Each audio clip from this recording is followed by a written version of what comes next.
बिस्मिल्लाहिर्रहमानिर्रहीम वतुइज़्ज़ु मन तशा वतुज़िल्लु मन तशा। अस्सलाम वालेकुम। कैसे हैं आप लोग? उम्मीद करता हूँ सब लोग खैर खैरियत से होंगे। आज फिर कुछ जो है ना हमारे पास क्वेश्चंस आए हुए थे जो शायद लोग फेसबुक पे जो है कमेंट्स कर देते हैं, हेल्पलाइन पे कॉल नहीं करते, तो हमने सोचा आज उनका भी जवाब जो है आप लोगों को दे दें। पहला सवाल है कि क्या यूके विज़िट वीज़ा के लिए 1 साल ओल्ड एफआरसी चल जाएगी या न्यू चाहिए होगी उसके लिए? अच्छा, देखें एफआरसी के हवाले से ना जो नादरा की पॉलिसी है वो है कि 3 मंथ्स की जो है ना आपके नादरा के जो एफआरसी उसकी वैलिडिटी होती है। अगर आप यूके के लिए अप्लाई करें वो चल तो जाता है, यूके कनाडा या किसी भी कंट्री के लिए आप करेंगे तो वो चल जाता है, उसमें कोई इशू नहीं होता। मगर जापान एक ऐसा कंट्री अगर आपका एफआरसी 3 मंथ से ज़्यादा पुराना है ना तो आपकी फ़ाइल एक्सेप्ट नहीं करता। इसलिए हम कस्टमर को यही एजुकेट करते हैं कि आप लोग अपने एफआरसी को फ्रेश लगाएं, 3 माह या 4 माह 5 माह पे ज़्यादा पुराना ना हो। ठीक है, अगर सपोज करें आपका वो है, क्योंकि बहुत से लोग इस चीज़ से भी थोड़ा सा कतराते हैं कि हम लोग जाएंगे नादरा में, वहाँ लाइन में लगेंगे, टाइम ज़ाया होगा, तो इन्होंने ऑनलाइन एक्सेस दे दी हुई है। आप पाक आइडेंटिटी की वेबसाइट पे जाएं, वहाँ जाके अपना जो है वो एफआरसी अप्लाई कर दें। 1000 रुपये इसकी फ़ीस है और वे आपको जो एफआरसी वाया ईमेल जो है ना आपके पास पहुँच जाएगा। तो कोशिश ये करें कि आपके जितने भी डॉक्यूमेंट्स होते हैं, जैसे आपका सपोज करें एफआरसी है, आपकी बैंक स्टेटमेंट है, आपका अकाउंट मेंटेनेंस लेटर है, ये जितनी चीज़ें होंगी अप टू डेट हो तो ज़्यादा बेहतर होता है। नेक्स्ट क्वेश्चन है कि जिसके पास एनटीएन नहीं है क्या वो यूके के लिए अप्लाई कर सकता है या किसी भी कंट्री के लिए? देखें, बिजनेस आपको कोई भी केस अप्लाई करने के लिए ना आपको अपना सोर्स ऑफ इनकम बताना होता है। सोर्स ऑफ इनकम ये है कि आप यहाँ तो बिज़नेस कर रहे हो या जॉब कर रहे हो, आपको पैसे कहाँ से आ रहे हैं। अगर आप जॉब कर रहे हैं तो फिर आपके जॉब के अलग डॉक्यूमेंट्स होते हैं, जैसे उसमें सैलरी स्लिप्स होती हैं, ठीक है, बैंक स्टेटमेंट आ जाती है। जब आप बिज़नेस कर रहे हैं तो बिज़नेस में आपके पास इनकम तो आ रही है, मगर जब आपके पास कोई गवर्नमेंट डॉक्यूमेंट है नहीं है तो आप कैसे बताएंगे कि मेरा ये बिज़नेस है और इस बिज़नेस से मेरी जो है वो इनकम जनरेट हो रही है। तो रजिस्ट्रेशन वो बहुत ज़रूरी है, उसके बगैर आप अप्लाई नहीं कर सकते। किसी भी कंट्री, अच्छे कंट्री में आप अप्लाई नहीं कर सकते।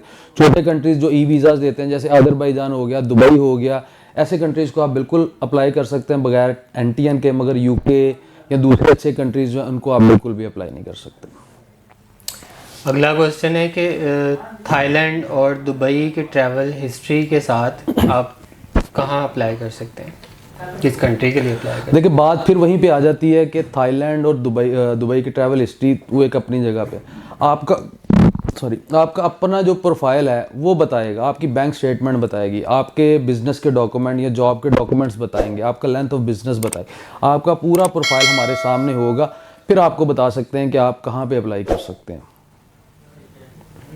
नेक्स्ट क्वेश्चन है कि बिजनेस अकाउंट के साथ पर्सनल अकाउंट की स्टेटमेंट बनाने के लिए अपने बिजनेस अकाउंट में से हर महीने प्रॉफिट जो है पर्सनल अकाउंट में अगर ट्रांसफ़र करूं तो क्या इस तरह वो बना सकता हूं बैंक स्टेटमेंट? बिल्कुल, ये सबसे अच्छा तरीका है। देखिए, होता ही ऐसे है कि आप अपनी कंपनी अकाउंट में बिजनेस की ट्रांजैक्शन कर रहे हैं, आपके पास पैसे आ रहे हैं, जा रहे हैं, ठीक है, आप ट्रांजैक्शन हो रही हैं जिसमें आप कोई चीज़ खरीद रहे हैं या कुछ बेच रहे हैं। अब महीने के एंड पे आपने अपनी सेविंग करनी है, वो सेविंग आपने उठा के अपने जब पर्सनल अकाउंट में डालते हैं तो आपका प्रॉफिट शो होता है। तो वो बिल्कुल ठीक है स्टेटमेंट, आप इस तरह इसको बना सकते हैं और बड़े अच्छा है ये अगर आप इस तरह इसको लेके चलेंगे तो।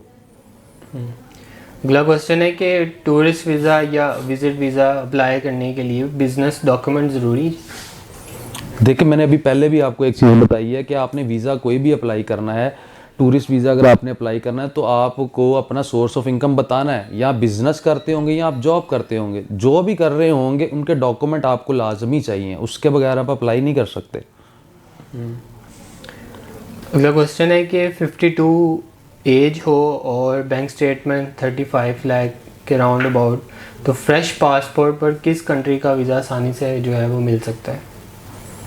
फ्रेश पासपोर्ट पे किस कंट्री का आसानी से वीज़ा मिल सकता है? आप हमारी हेल्पलाइन पे कॉल करें, उसमें अपना सारा प्रोफाइल जो है अपना शेयर कर दें, अपना nature of business, length of business, अपना एनटीएन नंबर, डिटेल, सारी चीज़ें शेयर करें हमारे साथ। फिर हम आपको बता सकते हैं। इस तरह सिर्फ एक आपकी क्यूरी पे कि उसमें बैलेंस इतना और एज इतनी है, ये 2 फैक्टर नहीं होते, बहुत से फैक्टर इसमें जो है ना काउंट कर रहे होते हैं वीज़ा अप्लाई करने के लिए। तो सारी चीज़ों को देखने, पूरा केस जब सामने आता है ना तो फिर ही आप जो है उसको देख के तो आप उसको सजेस्ट कर सकते हैं कि आप इस कंट्री में जा सकते हैं। जैसे आप कहते हैं कि अगर कोई लॉयर है, कोई डॉक्टर है, तो जब आप अपनी पूरी डिटेल उसको बताएंगे तो फिर ही वो उसके अकॉर्डिंगली आपको जो उसके पे जो है ना कोई राय देगा। तो सिर्फ इस बात पे कि फ्रेश पासपोर्ट है, 52 एज है और इतना बैलेंस है, इस पे हम आपको कोई सजेशन नहीं दे सकते। कोशिश किया करें कि बात जो है वो मुकम्मल लिखा करें, इसमें लिख दिया करें। ज़्यादा बेहतर यह है कि आप हेल्पलाइन पे कॉल कर लिया करें। वहाँ पे जितने हमारे स्टाफ हैं, एजेंट्स हैं, वो सब ट्रेंड लोग बैठे हैं, वो आपको अच्छे से रहनुमाई करेंगे। आप अपना सारा प्रोफाइल उनको दे सकते हैं। अगला क्वेश्चन है कि उम्रा वीज़ा ट्रैवल हिस्ट्री में काउंट होगा या नहीं? देखिए, उम्रा वीज़ा जो है ना वो एक रिलीजियस विज़िट आ जाता है, ठीक है ना, वो आपके ट्रैवल हिस्ट्री में काउंट नहीं होता। जापान इनविटेशन लेटर पर वीज़ा अप्लाई करने का तरीका बता दें। जापान इनविटेशन जैसे टूरिस्ट वीज़ा अप्लाई होता है वैसे ही उसका इनविटेशन लेटर पे भी जो है आपका वीज़ा अप्लाई होता है। आपको वहाँ से किसी कंपनी से, किसी बंदे से एक इनविटेशन लेटर मंगवाना है, ठीक है, उसके बिहाफ पे जिस पे वो आपको इनविटेशन लेटर भेजता है, अपना गारंटी लेटर भेजता है, उस बिहाफ पे फिर आपका वीज़ा प्रोसेस होता है। वो यहाँ से कोई बंदा नहीं करता, वो आपको वहाँ से कोई कंपनी, कोई इंडिविजुअल वो आपको भेजेगा, फिर आप उस पर वीज़ा प्रोसेस कर सकते हैं।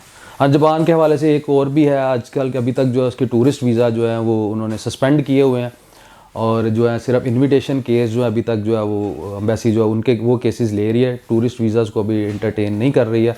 होपफुली जो है वो इस मंथ एंड तक जो है कोई नई अपडेट आएगी। वैसे भी आप हमारा चैनल देखते रहे, हमारे फेसबुक पेज को देखते रहे, जैसे ही इसकी वीज़ा जो हैं वो रिज्यूम होंगे हम उसको अपडेट कर देंगे आपको। अगला क्वेश्चन है कि मेरा बैंक अकाउंट नहीं है तो इसके बगैर मैं कैसे अप्लाई कर सकता हूँ? देखिए, आपका ये बड़ा अच्छा क्वेश्चन है। इसके बगैर आप अप्लाई कर ही नहीं सकते हैं। बैंक अकाउंट नहीं है तो आप कैसे अपनी इनकम को जस्टिफाई करेंगे, कैसे आप बताएंगे कि मेरे पास इतने फंड्स हैं, ठीक है। सबसे पहले अपने बैंक अकाउंट को ओपन करें, अपने प्रोफाइल को ठीक करें, डॉक्यूमेंटेशन को पूरा करें, फिर किसी अप्लाई करने के बारे में आप सोच सकते हैं। अदरवाइज छोटे कंट्रीज़ हैं जैसे ई वीज़ा जो देते हैं उनके लिए आप जा सकते हैं, दूसरे किसी कंट्री के लिए नहीं। बस सर आज के लिए इतने ही कमेंट्स हैं। ले जी, आप लोगों को कोई अगर क्वेश्चन हो, आप हमारी हेल्पलाइन नंबर जो कि स्क्रीन के ऊपर आ रहा होगा 0311178641 पे आप कांटेक्ट कर सकते हैं। मैं फिर बार बार हमेशा हर वीडियो में ये कहता हूँ कि जितने यहाँ पे हेल्पलाइन पे एजेंट बैठे हुए हैं वो सब ट्रेंड लोग हैं, ठीक है। हम लोगों ने उनको ट्रेंड किया हुआ है। आप उनसे सारी अपनी क्यूरीज पूछ सकते हैं। कोशिश किया करें सिम पे कॉल किया करें, व्हाट्सएप पे कॉल ना किया करें। 6 एजेंट आपकी रहनुमाई के लिए बैठे हुए हैं। और अगर आप ऑफिस विजिट करना चाह रहे हैं तो अपने सारे डॉक्यूमेंट्स के साथ विजिट करें। जब आपके सारे डॉक्यूमेंट्स हमारे पास होंगे तो हमारे लिए आसान होगा आपको किसी भी कंट्री का सजेस्ट करने के लिए, ठीक है। अपना बहुत ज़्यादा ख्याल रखिएगा। Thank you so much. कल तक के लिए अल्लाह हाफिज़।